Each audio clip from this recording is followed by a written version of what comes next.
தொழிலில் ஏற்பட்டு வந்த பிரச்சனை தீர்வு. ஒவ்வொரு நாளும் அதாவது கன்னிவெடி போல் இருக்கக்கூடிய காலம். மனிதன் முன்னேற்றம் என்பது தருமா தராதா, வாழ்வில் வெற்றி கிடைக்குமா கிடைக்காதா என்று சொல்லக்கூடிய அளவுக்கு விக்னேஸ்வராய நமக வெற்றிவேல் முருகனுக்கு அரகரோகரா அரகர நம பார்வதிபதையே அரகர மகாதேவா. தென்னாடுடைய சிவனே போற்றி, எந்நாட்டவர்க்கும் இறைவா போற்றி போற்றி. உங்கள் அமைதியான அனந்தலை வாழ்த்துவதற்கு வேலாயுதத்தின் நன்றி கலந்த வணக்கத்தை தெரிவித்துக் கொண்டு இந்த பதிவினை காண இருப்பது என்னவென்றால், 2024 நடைபெறக்கூடிய குரு வக்கர பயிற்சி 9/10/2024 முதல் அப்போ தான் ஆரம்பிக்கிறது வக்கர பயிற்சி. 4/2/2025, அதாவது எப்படி சொல்கிறதுன்னா அடுத்த ஆண்டு 2ஆம் மாதத்துலேருந்து குரு பகவான் வக்கர நிவர்த்தி அடையக்கூடிய நாட்களாக இந்த 118 நாட்கள் குரு பகவான் வக்கரகதிக்கு இருந்து ஒவ்வொரு ராசிக்கும் மேஷம் முதல் மீனத்துக்கு வரைக்கும் எவ்வாறு பலாபலங்களை வழங்க போகிறார் என்று பார்ப்போம் வாருங்கள். எனது அன்புள்ளம் கொண்ட துளாராசி நேயர்களே, ஐயா, நம் வாழ்வில் வெற்றி கிடைக்குமா கிடைக்காதா என்பதை விட பொருளாதாரத்தில் நாம் ரொம்ப கடுமையான தாக்கத்தை அனுபவிச்சிட்டோம்.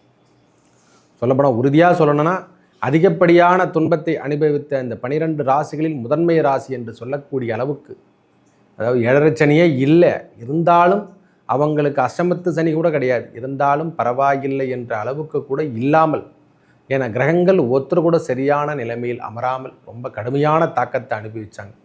சித்திரை நட்சத்திரக்காரர்களாகட்டும், சித்திரை நட்சத்திரக்காரர்கள் கொஞ்சம் பரவாயில்லை, ஓரளவுக்கு சுமாராக என்று சொல்லலாம். அடுத்தது சுவாதி நட்சத்திரம் கடுமையான தாக்கத்தை அனுபவித்து விட்டார்கள்.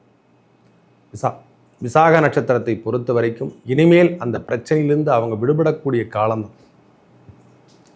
இந்த பொருளாதார வீழ்ச்சி இந்த மூவருக்குமே சேர்ந்தே சொல்கிறேன். ஏன்னா உங்களுக்குன்னு தனிப்பட்ட முறையில் பலாபலன் குறைக்க முடியாது, மூவருக்கும் சேர்த்தே இந்த பலாபலன் கரெக்டாக இருக்கும் ஓரளவுக்கு. ஏன்னா இந்த வக்ரகதி காலத்தில் உங்களுக்கு கிடைக்க வேண்டிய தொழிலில் ஏற்பட்டு வந்த பின்தங்கி போன நிலைமையில் நாம் இருக்குமில்லை.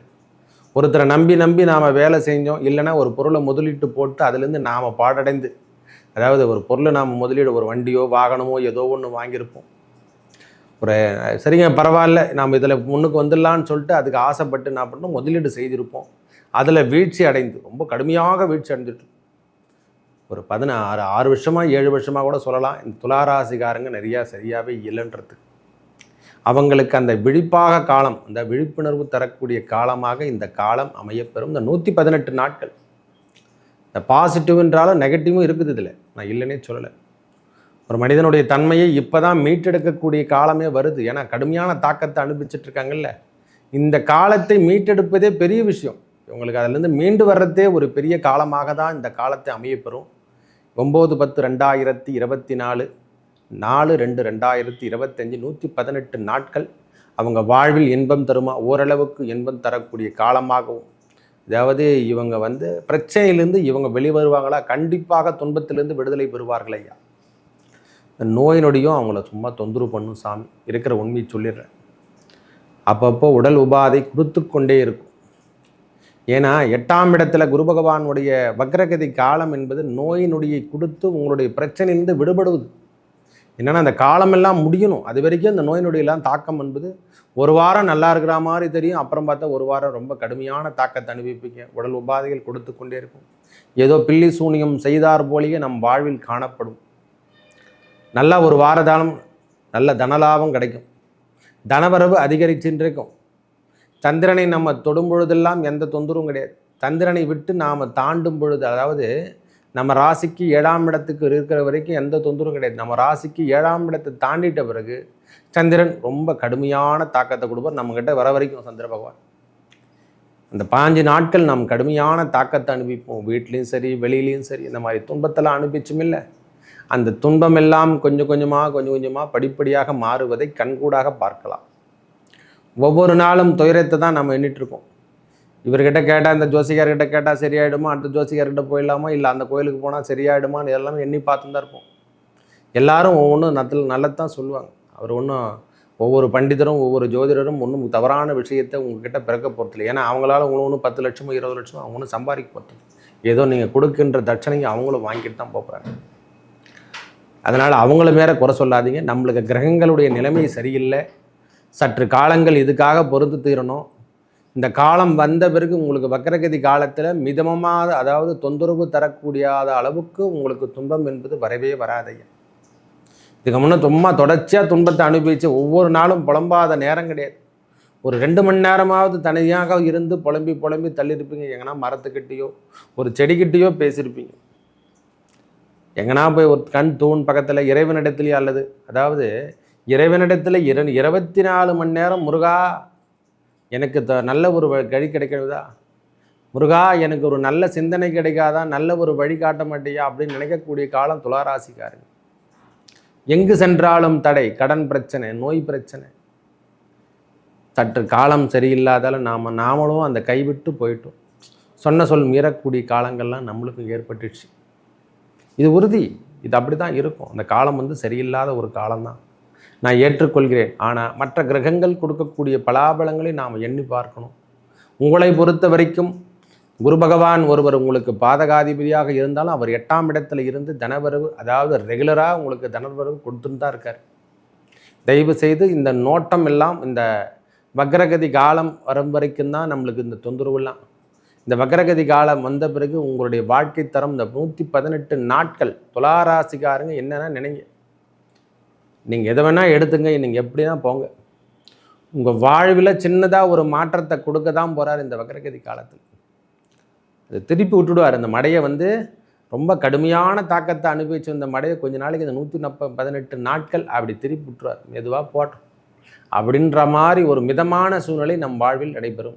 சித்திரை நட்சத்திரமாகட்டும், சுவாதி ஆகட்டும், விசாகம் ஆகட்டும், 3 பாதங்கள் உடையவர்களுக்கும் இனிமேல் தொந்தரவு என்பது விலகும். தொந்தரவத்திலிருந்து நாம் வெளிவிடுவோம். கடன் பிரச்சனையிலிருந்து நாம் மீட்டெடுப்போம். அல்லது கடன் சார்ந்த விஷயத்தில் நாம் தேவையில்லாத விஷயத்தை நாம் தொடர்பு கொண்டோம் அல்லவா, இனிமேல் அந்த தொந்தரவுலேருந்து விடுதலை பெறுவோம். கொஞ்சம் கொஞ்சமாக முன்னேற்றத்தை தரக்கூடிய காலமாக இந்த காலம் இருக்கும். ஐயா, திடீர் திருமணம் என்று சொல்லக்கூடிய வாய்ப்பினை இந்த வக்ரகதி காலத்தில் தான் கொடுத்துருவார். நம்மளால் எதையும் படுத்த முடியாது, தடுக்கவே முடியாது. சில விஷயத்தை இறைவனால் தான் பண்ண முடியுமா, இறைவன் ஒருவரால் தான் நாம் இதை செய்ய முடியும். சில விஷயங்களை நம்மளால் தடுக்க முடியாது. தடுக்காத நேரமாக தான் நம்மளுக்கு மாட்டுட்ருக்கு. ஒவ்வொரு நாளும் பின்தங்கி போகக்கூடிய நிலைமை ஏற்பட்டதல்லவா. இனிமேல் முன்னேறி வரக்கூடிய காலமாக நான் அதிகமாக கூட சொல்ல விரும்பல சாமி. ஏன்னா அந்த காலம் எல்லாம் உங்களுக்கு தாண்டணும். அதை தாண்டிடுச்சுன்னா உங்களுக்கான பலாபலங்கள் முழுமையாக கிடைக்கும். தசாபுத்தி நன்றாக இருந்தால் இதை பற்றி நீங்கள் கவலைப்படணும் அவசியமே இல்லை. இருந்தாலும் ஏன்னா மற்ற கிரகங்கள் கொடுக்கக்கூடிய பலாபலங்களையும் பார்க்கும்போது நம்மளுக்கு கோச்சார ரீதியாக சற்று தாக்கத்தை கொடுக்குற மாதிரி தான் இருக்கிறது. பரவாயில்லை, இதிலையும் நீங்கள் முன்னுக்கொண்டு வரலாம். 80 பாகம் என்று சொல்கிற அளவுக்கு உங்களுக்கு தசாபுத்தி சரியில்லைனாலும் இந்த வக்ரகதி காலத்தில் சனி பகவானை விட குரு பகவானுடைய வக்ரகதி காலத்தில் 2ஆம் இடத்தை நேரடியாக பார்ப்பது, அந்த சனி பகவானும் நேரடியாக 2ஆம் இடத்தை பார்ப்பது நல்ல செல்வத்தை தேடி வரக்கூடிய காலமாகவும், அந்த கிளியரன்ஸ் என்று சொல்கிற மாதிரி ஒவ்வொன்றுத்துலேயும் இனிமேல் கிளியரன்ஸ் கொடுக்கக்கூடிய காலமாக இந்த வக்ரகதி காலம் திகழும். எனக்கு தெரிஞ்ச வரைக்கும் உங்களுக்கான காலம் என்று சொன்னால் இந்த 11ஆம் மாதம் வரைக்கும் நீடிக்கும். அதுக்கப்புறம் தொந்தரவுலேருந்து நீங்கள் விலகுவதை 9, 10, 11 வரைக்கும் உங்களுக்கான காலம்.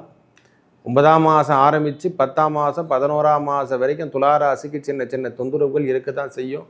அந்த 11ஆம் மாதத்துக்கு அப்புறம் விலகி நீங்கள் செயல்படுவதை நீங்களே கண்கூடாக பார்ப்பீங்க. நம்மளுக்கு நல்ல காலம் வந்துடுச்சுன்னு நீங்கள் வாயாலே சொல்லுவீங்க. எனக்கு குட் டைம் ஸ்டார்ட் ஆகிடுச்சு ஐயா அப்படின்னு சொல்லிட்டு அவங்க வாயாலே தான் சொல்லுவாங்க. நேரம் சரியில்லைன்னு சொல்லுவாங்களாம் சில பேர், அவங்களே சொல்லுவாங்க அவங்க வாயாலே, நேரம் கொஞ்சம் சரியில்லை, அப்படி தான் இருக்கணும். இது ஏன்னா அந்த காலத்தை அவர்களிடம் கொடுக்கக்கூடிய காலமாக 2ஆம் இடம் என்று சொல்லக்கூடிய வாக்குஸ்தானத்தில் பகவானுடைய பார்வை பதிந்தாலே, சனி பகவானுடைய பார்வை பதிந்தால் அந்த கால்குலேஷன் கொடுத்துருவார். இந்த பற்றற்ற வாழ்க்கை, எல்லாத்துக்கும் கஷ்டப்பட்டேன், எனக்கு எதுக்கும் கிடைக்கல அப்படின்ற கொள்கை, எந்த பிரச்சனையாக இருந்தாலும் துளாராசிக்காரங்க தோல் மேலே தூக்கி போட்டுன்னு போயினே இருப்பாங்க. எவ்வளோ பெரிய குடும்பத்தில் இருக்கக்கூடிய பிரச்சனையும் அவங்களே தோல் மேலே தூக்கி போட்டுன்னு போவாங்க. ஏன் எத்து போகிறாங்க, எதுக்காக எத்து போகிறாங்கன்னு அவங்களுக்கும் தெரியாது. சற்று சுயநலம் என்று சொல்லக்கூடிய அமைப்பு அவங்கக்கிட்ட கிடையாது. பொதுநலமாக தான் வாழ்ந்துட்டுருக்காங்க. குடும்பத்துக்காக சற்று சுயநலமான காலத்தையும் அவங்க சந்திக்க வேண்டிய காலமெல்லாம் வந்தது. இனிமேல் அந்த தொந்தரவுலாம் விலகப் போதையா. கடன் சார்ந்த விஷயத்தில் ஏற்பட்டு வந்த பிரச்சனைகள் தொழிலில் ஏற்பட்டு வந்த பிரச்சனைகள், இடம் விட்டு இடம் மாறுதல், வேலையில் பெரிய ஜாப்பை நாம் எடுக்கிறது எல்லாமே கொடுக்க தான் போகிறோம் ஐயா. ஒன்றும் பிரச்சனைலாம் கிடையாது. அதாவது தொழிலில் அடிக்கடி நம்மளுக்கு ட்ரபிள் பண்ணினே இருக்கும். நாம் செய்யலனாலும் நம்ம மனசு வந்து கேட்காது. அந்த மாதிரி பிரச்சனைகள்லாம் சந்திச்சோமில்ல, அந்த மாதிரி பிரயோகனிலேருந்து நாம் வெளியே வந்துடுவோம். தேவையில்லாத விஷயத்துக்கு நாம் என்னது தலையிடுவானே என்று சொல்லக்கூடிய எண்ணங்கள்லாம் உருவாகுமா? அந்த மாதிரி பற்றற்ற வாழ்க்கைக்கு போனவங்கெல்லாம் இனிமேல் இறைவனுடைய சேர்ந்து நாம் நேர்மையாக வாழ வேண்டும் என்று சொல்லக்கூடிய அளவுக்கு எண்ணத்தை மாற்றிக்குவோம். இறைவனே அப்படி தான் மாற்றுவார். விடுங்க, சில விஷயங்களில் நாமும் தவறு பண்ணாத ஆள் கிடையாது யாரும்.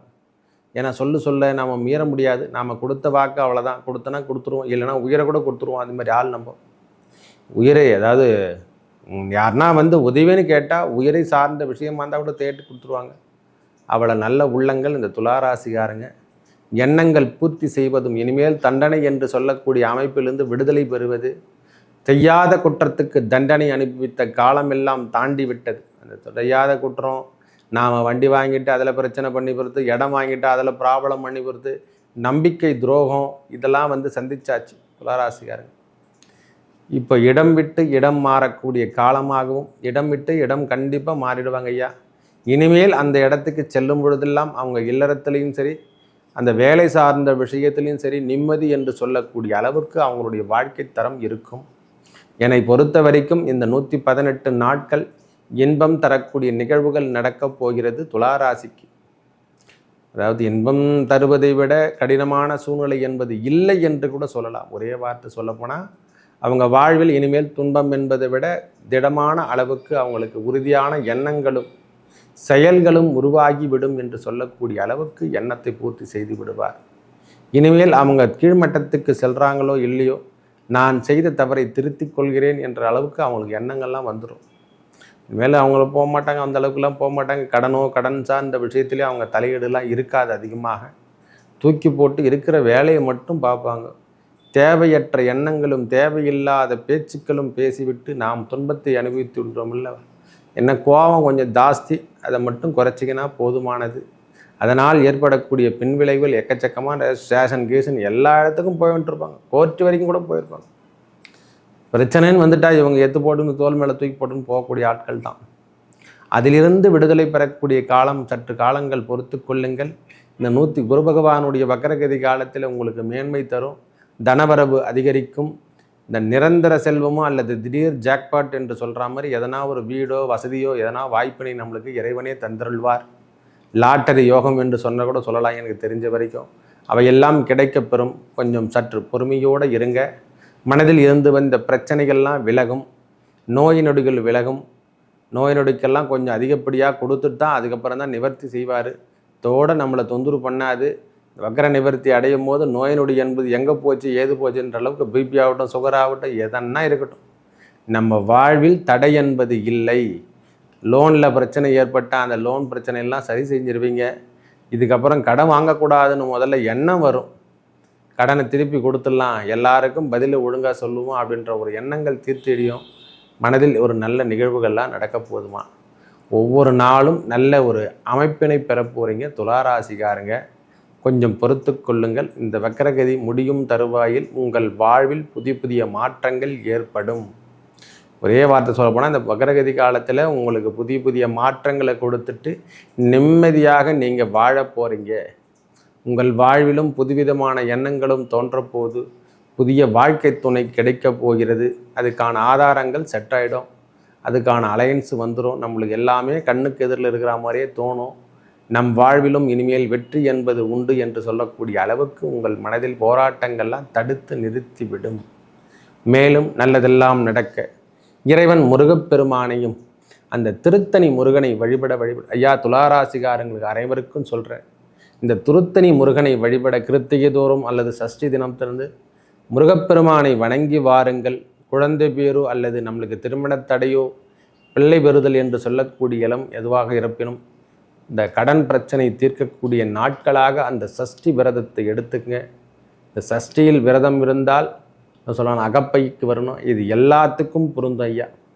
சஷ்டியிலே தவம் இருந்தால் சாந்தியிலே அருள் கிடைக்கும்.